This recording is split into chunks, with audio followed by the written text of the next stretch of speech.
Good evening from Xfinity Center where Maryland falls the Iowa Hawkeyes 83-69. Boy, it was a tough one today, Bruce.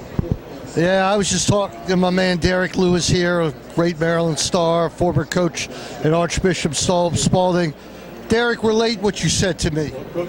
Well, like I said, to go far in the NCAA tournament, the Big Ten tournament, we got to get, I think, more from the inside players, a little bit more aggressiveness, certainly offensively and defensively. But depending on guard play to win games, it's tough. It's tough going down the stretch. Bruce, and Derrick, we had a tough time penetrating against that zone. We took a lot of long three-pointers. Is that because there's no inside presence, or is it just, what did you think? Well, I think when you get comfortable shooting the three and it going in, it's great, it's working great. But you have to establish inside play. And again, that's not just with Maryland, that's with any good team. You have to establish that inside play offensively, whether it's going in, and scoring off the block, or at least making those guys play you inside. And I think we lack a little bit of that right now. And again, for us to go far in the tournament, we got to get a little bit more from the inside.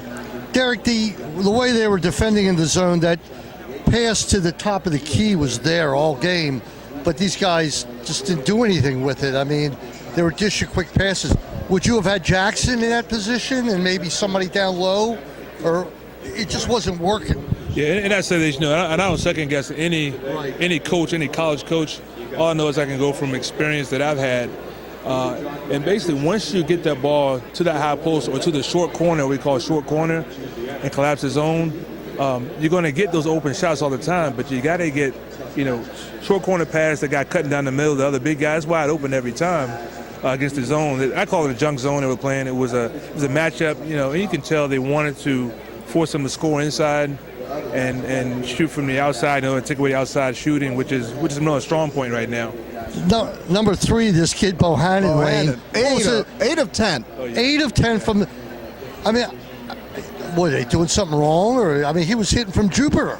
He hit everything, and again, but to his advantage, they established the inside play with Cook, with Jock inside on the block, and when you got those guys scoring inside, that makes it even easier to score from outside. He's getting wide open shots. You are listening to the Northwestern Mutual postgame show. We'll be back at Xfinity Center in a moment. Maryland falls 83-69 to Iowa today. Support for TerpTalk Game Day comes from Dan Schiffman of Northwestern Mutual. Team up with the right financial partner to advise you on your personal and financial plans. You and Northwestern Mutual, stronger together. You can reach Dan at 301-698-8955 or on the web at www.danschiffman.com. That's DANSCHIFFMAN, danschiffman.com, and 301-698-8955. So thanks to Northwestern Mutual for sponsoring us, and to Meyer Consulting Engineers of Rockville. I'm Wayne Viener. That's Bruce Posner. And standing in today is Derrick Lewis. Bruce, back to the game. Yeah, Derrick, all right, let's pretend you're the coach of the Terps. They're in a real bad spell right now. You got to wonder, people say to me, well, where are they going to get ranked? I said, ranked? They got to win a game. What would be your message as a head coach to your team? I think right now it's important to regroup, prepare for the next game, because we still want to buy in the Big Ten tournament. That's the goal right now, to win the next game, to get back on track. We know we have a good team. We've proved it, the first 24, 25 games. So nothing has fallen apart. A little bit injured, broken a little bit. It's got to be fixed. And again, it's about confidence and coming out and saying, look, we're the University of Maryland. This is what we're supposed to do. And that's my message.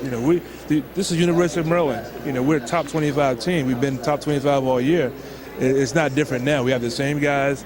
Let's get it done. It's funny that you say that, because what we've seen the past couple games is a lot closer to what all the experts said we were going to get all year. So are we playing above our heads for a couple months, and this is a more normal look, or did the wheels just fall off the cart the past week or so? I think we also have to remember is that we have 3 freshmen starting, and they've been starting most of the season, if not all the games. And this is the time of the year now where, okay, it's not so much the teams know each other. You have to make adjustments on the run. And again, you're talking about 3 freshmen having to adjust to playing in probably the toughest conference in the country. And it's not an easy adjustment.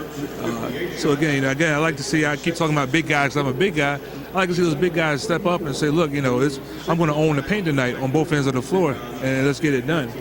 I have a big guy moment. I was there one night at Cole Fieldhouse. Were you guarding Muggsy Bogues, or does my memory fail me? I did. I had to get real low. We were in a triangle in 2. Real low? We played a triangle in 2, and I happened to be at the top. And Muggsy was the point guard at the top, and I said, I really got to get low and bend my knees on this. I want to keep him in front of me.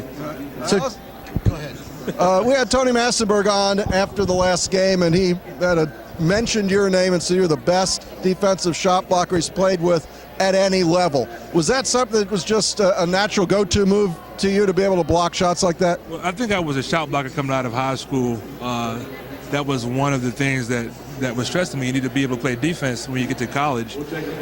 But Tony doesn't remember, and maybe he does remember, when I was a freshman before he got here, there wasn't anywhere else I could play. Lynn Bias was on one wing, Adrian Branch was the other forward. So if I wanted to play, I had to play center, and I had to play defense. It wasn't going to be about scoring. So I made up my mind, this is what I'm going to do. I had to battle Brad Doherty and Warren Martin and Yvonne Joseph, those guys, John Sally, every night. And I was always a good shot blocker, even in high school. Warren Martin seemed to be bigger than life. How big was that as a Carolina center, right? I think he wore 54. A big wingspan. Yeah, and that's it. He was 7 foot, but his wingspan was at least 7.5 feet. And I was giving up 75, 80 pounds. I told everyone I was 195. I was about 180 when I had my freshman year. So, Derrick, you've given up coaching for the time being, and you're now strictly into academia at Archbishop Spalding, correct? Yeah, I'm still a teacher at Archbishop Spalding High School. That's great. But I do a lot for Howard County Recreation and Parks right now. And I do some individual training. So I'm still around basketball. It's something that you just don't get out of your blood, but I've enjoyed my time. How's your buddy Pat McKinless doing? Pat, I just talked to him. He's up in section 101. I think he's still sitting there. He's doing real good. All right, you tell him I said hello. I sure will. I know he's ready to jump off the ship tonight. Yeah, he is. Yeah, Pat, he takes it hard. He takes the losses hard. Thanks a lot for coming in. We appreciate it. Thanks, guys, for having me. Thanks for being on Terp Talk. We've got one more segment, a mini segment with intern Mason coming up. This is Wayne Viener, Bruce Posner. That was Derrick Lewis. We'll have intern Mason in here in a second. This is the Northwestern Mutual Postgame Show. Terp Talk is brought to you by Viener Consulting, your source for point-of-sale systems that give you business control and manage your inventory. Hardware, software, training, and support from NCR and Revel Systems. Call Viener Consulting at 301-251-2900 or visit us at oneviner.com. Well, for the younger set, intern Mason comes in before we get to lacrosse talk because Bruce was over there for about 5 hours today. Mason, flash mob, thumbs up or thumbs down? Super thumbs up. I think it was the best one by far. Yeah, I thought it was super. And listen, I'm watching the game in the beginning of the second half. My buddy Mason here said, Bruce, we're going to get blown out tonight. I said, never. Right. Okay, Bruce. You were right. Well, I admit it. You were right. I still don't believe it, but it happened. You were watching the 2002 National Championship team like the world depended on it. What'd you think of the halftime show? It was great, and it was good to see Juan Dixon here and the entire team. Stevie Blake showed up. Who would think we would lose on a night when the national championship team comes here? Does it seem like it was 15 years ago? I tell you what, it seems like it was yesterday. Mason, what'd you think of that? I thought it was a great montage that they put together. It was nice to see the whole team here. And it was great, the memories of me and you being in Atlanta together, right? Yeah, I got that picture. I didn't make it that time. You know what? You're the lacrosse guys. I've been on for 10 minutes. Mason, Bruce, take it away. 4 hours. 4 hours it took Maryland to defeat Yale. Funny thing about the game, Mason, you're up 11-5, and I know you were watching it. I was there. You never expected that to happen, to have to go down to the wire to win. No, at 11:05, you had Henningsen scoring left and right, and it really looked like it was over. To me, I was like unbelievable, and I got to tell you something, reminiscent of Super Bowl 47, when the lights went out.